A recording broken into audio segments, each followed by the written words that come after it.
वो आप उनसे पूछिए, उनकी व्यस्तता होगी ना। साथियों, ग्वालियर विकास करेगा या विनाश होता रहेगा या बड़ा गांव बन जाएगा, यह सवाल बार बार खड़ा होता है। और खड़ा तब और ज़्यादा होता है जब यहाँ के जो जिम्मेदार जनप्रतिनिधि हैं वे केवल बैठकों तक सीमित होकर रह जाते हैं, वादों तक सीमित होकर रह जाते हैं। ग्वालियर में इस समय हाहाकार मचा हुआ है। जिधर जाएं उधर सड़कें बची नहीं है, केवल गड्ढे ही गड्ढे हैं। जल भराव चारों ओर है, सीवर ओवरफ्लो है।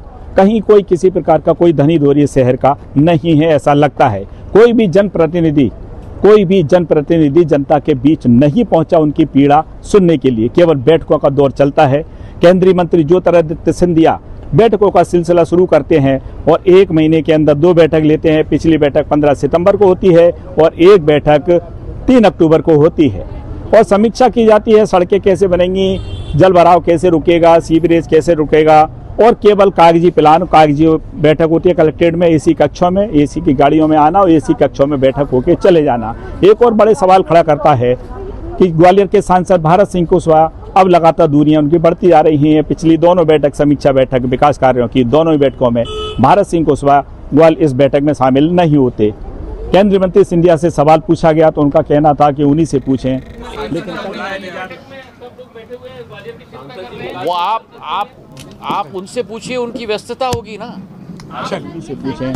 लेकिन कहीं ना कहीं 2 खेमे हैं। नरेंद्र सिंह तोमर जो मध्य प्रदेश विधानसभा अध्यक्ष हैं और केंद्रीय मंत्री ज्योतिरादित्य सिंधिया, जो बड़े खेमों के बीच गहरी खाई होती जा रही है। भारत सिंह कुशवाहा मध्य प्रदेश विधानसभा के अध्यक्ष नरेंद्र सिंह तोमर के खास हैं। खैर, जब 2 जनप्रतिनिधि, जिम्मेदार जनप्रतिनिधि एक मंच पर नहीं बैठेंगे तो विकास की कल्पना क्या होगी, ये आप अच्छी तरह समझ सकते हैं। दूसरी ओर सरकार के नुमाइंदे इसमें शामिल होते हैं। जिले के प्रभारी मंत्री तुलसी सिलावट और मध्य प्रदेश के ऊर्जा मंत्री प्रद्युम्न सिंह तोमर और उद्यान की मंत्री नारायण सिंह कुशवाहा बैठक में शामिल होते हैं। लेकिन कोई भी ये बताने को तैयार नहीं होता कि सरकार कितना फंड दे रही है, कहां से कितना पैसा अभी आ चुका है और लाने का कब तक ये पैसा आ सकता है, कोई बताने को तैयार नहीं है। केवल बैठकों का सिलसिला चलता है। वो पुरानी जितनी भी योजना है उन्हीं योजना को हर बैठक में लाना और मीडिया के सामने बता देना कि हम ये एलिवेटेड बना रहे हैं, सीवरेज के ऐसे प्लान आएगा।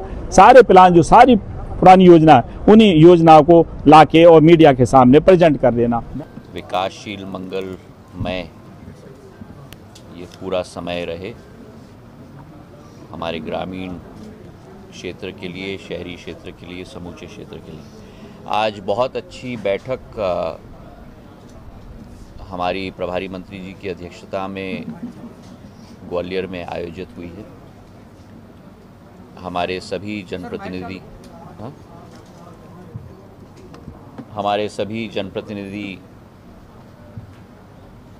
क्षेत्र के, हमारे दोनों मंत्री नारायण सिंह जी, प्रद्युम्न सिंह जी, हमारे विधायकगण सतीश सिकरवार जी, साहेब सिंह जी, हमारी महापौर शोभा जी, हमारे पूर्व सांसद शेजवलकर साहब, हमारे पूर्व मंत्री माया सिंह जी, हमारे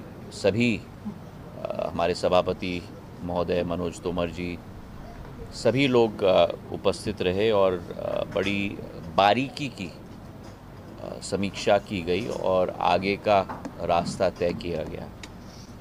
हमारे आज 5 मुद्दों पर चर्चा हुई है। 3 घंटे की हमारी बैठक चली है। बैठक में समीक्षा हुई है प्रत्येक मुद्दे को लेकर, पर मेरे को लगता है कि समीक्षा ही होती रहेगी और 1-2 दिन में हमारे सांसद जी भी समीक्षा करेंगे, ऐसा लगता है मुझे। तो समीक्षा होगी? हाँ, समीक्षा होगी और समीक्षा अभी मुझे को नहीं लग रहा कोई ठोस समाधान अभी नहीं निकला है।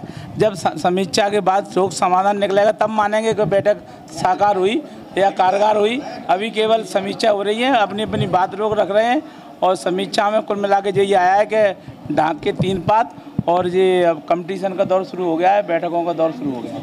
कल बैठक रही है, उसमें क्या बिंदु निकल के आए हैं, किस तरह से? आज भी वो बैठक जो रखी गई थी वो शहर की मूलभूत सुविधाओं को लेकर ही रखी गई है, जिसमें सड़क वो सड़क, सीवर, पानी, इन्हीं ध्यान रखते हुए ये बैठक ली गई है। अब इस बैठक के कितने नतीजे निकलते हैं ये तो आगामी दिनों में पता चलेगा कि कितने तेजी से काम होता है, लेकिन मुझे लगता है कि कहीं ना कहीं हमारे शहर में फंड की आवश्यकता है और जब तक ये फंड नहीं मिलेगा ऊपर से तब तक काम नहीं होंगे, क्योंकि ये बात सही है, ठेकेदारों का पेमेंट नहीं हो रहा है, अधिकारियों का पेमेंट नहीं हो रहा है, तो वो लोग काम कहाँ से करेंगे। मैं तो कहता हूँ दलगत राजनीति ऊपर उठकर जनता की भलाई के लिए काम होना चाहिए और वो तभी निश्चित हो सकता है जब हम दलगत राजनीति ऊपर उठकर ये सोच के साथ आगे बढ़ेंगे, इस सोच के साथ काम करेंगे, निश्चित तौर पर जनता का भला होगा। लगातार बैठकें हो रही हैं, उसके धरातल पे कोई रिजल्ट आ रहे हैं? मैं मानता हूं कि जब बैठकें बराबर होंगी तो कुछ न कुछ बाहर निकल के आएगा। इस मीटिंग में नहीं, अगली जब मीटिंग होगी तो हम वो बात रखेंगे कि पिछली मीटिंग में जो बात कही गई थी वो इस बार पूरी क्यों नहीं हुई। तो जब मीटिंग ही नहीं होगी तो हम अपनी बात कैसे कह पाएंगे, कैसे उस मुद्दे पे हम बहस कर पाएंगे। धरातल पर कितना काम हो रहा है ये आप अच्छी तरह से समझते हैं, लेकिन कहीं ना कहीं इस प्रकार से देखें तो कोई ना कोई इस शहर का धनी धोरी होना चाहिए, लेकिन कोई नहीं है। और सबसे बड़ा बात निकल के आती है कि भ्रष्टाचार की जो गंगा बिल्कुल बहती जा रही है, अराजकता होती जा रही है, भ्रष्टाचार के सबूत पर सबूत आते जा रहे हैं, लेकिन अधिकारियों की जिम्मेदारी जवाबदेही कोई तय नहीं हो रही। सवाल पूछा गया केंद्रीय मंत्री सिंधिया से कि आखिर किसकी जवाबदेही है, तो वो इसको टाल गए। आखिर ये कब तक इस प्रकार के सवालों को टालते रहेंगे? जनता टैक्स पेयर है, टैक्स दे रही है, रो रही है, करा रही है, उसकी पीड़ा कौन सुनेगा? डबल इंजन की सरकार है, ताकतवर सरकार है, और ताकतवर सरकार में जनता की ये हाल है, ग्वालियर के ही नहीं बाकी प्रदेश में देखें तो आखिर कौन इस शहर का और कौन इस प्रदेश का धनी धोरी है, सवाल बनता है।